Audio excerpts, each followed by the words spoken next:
በሲዳማ ክልል ሐዋሳ ከተማ እንገኛለን። ሰፋፊ የልማት ስራዎች የተሰሩበት ያለ ክልል ነው።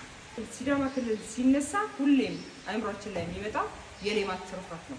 ሲዳማ ክልል በሌማት ትሩፋት ቀዳሚ የሆነ በተለይ ደግሞ በዶሮና በከብት እርባታ በጣም ሰፋፊ ስራዎች እየተሰሩ ያሉ በተለይ ደግሞ በየማህበሩ ዩኒቨርሲቲ ተማሪዎች ተደራጅተው እየሰሩ ከስራ ጠባቂነት የራሳቸውን ስራ ፈጥሮ ወደ ባለሀብትነት የተሸጋገሩ አሁን ስናነግራቸው የነበረ ሲገልጹልን ነበረ ማለት ነው። እንግዲህ ሲዳማ ክልል አንድ የራሱ የሆነ ብራንች ማቱ ተጅሬኛ ማለት ሲዳመኛ ሲሆን ትርጉሙ የቤተሰብ ብልጽግና ማለት ነው።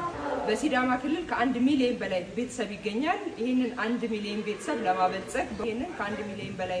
ለማበልጸግ ሰፋፊ ስራ እየተሰራ ነው። ሁሉን አቀፍ ብልጽግና እንዲያገኙ ማለት ነው። ከነዚያ ውስጥ እንግዲህ በማቱ ተጅሬኛ ውስጥ 8 ኢኒሼቲቮች አሉ። አንደኛው እርሻ ነው ማለት ነው። በእርሻ እንዲሁም ደግሞ በእንስሳት እርባታ ሰፋፊ ስራዎች እየተሰሩ ይገኛሉ። በአጭር ጊዜ ውስጥ ሲዳማ ክልል የተያዘው የማቱ ተጅሬኛ ማለትም የቤተሰብ ብልጽግና እቅድ እውን ሆኖ የሲዳማ ክልል ከድህነት ወጥቶ ሌሎች ክልሎችን የሚረዳበት ጊዜ ቅርብ እንደሚሆን ተስፋ እናደርጋለን። አሁን ያሉ ጅምሮች በጣም ተስፋ ሰጪ መሆኑን አይተናል። በየማህበሩ ተደራጅተው የሚሰሩበት ወጣቶች የሚሰሩበት ሼዶች ናቸው።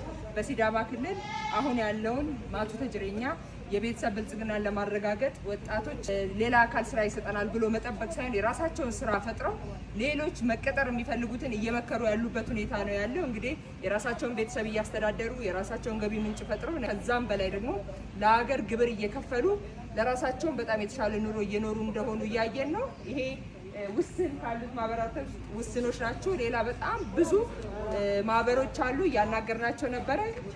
ሲዳማ ክልል አሁን በያዙት አያያዝ በደንብ ከተሰራ ከተረጂነት የምንወጣበትና ሌሎችን የምንረዳበት ጊዜ ቅርብ መሆኑን ከራሳቸው አልፎ ሌሎች ኢትዮጵያውያንን የሚረዱበት ጊዜ ቅርብ እንደሚሆን ትልቅ ማሳያ ያየ ነው። እጅግ ተስፋ ሰጪ ነው የተጀመረው ስራ።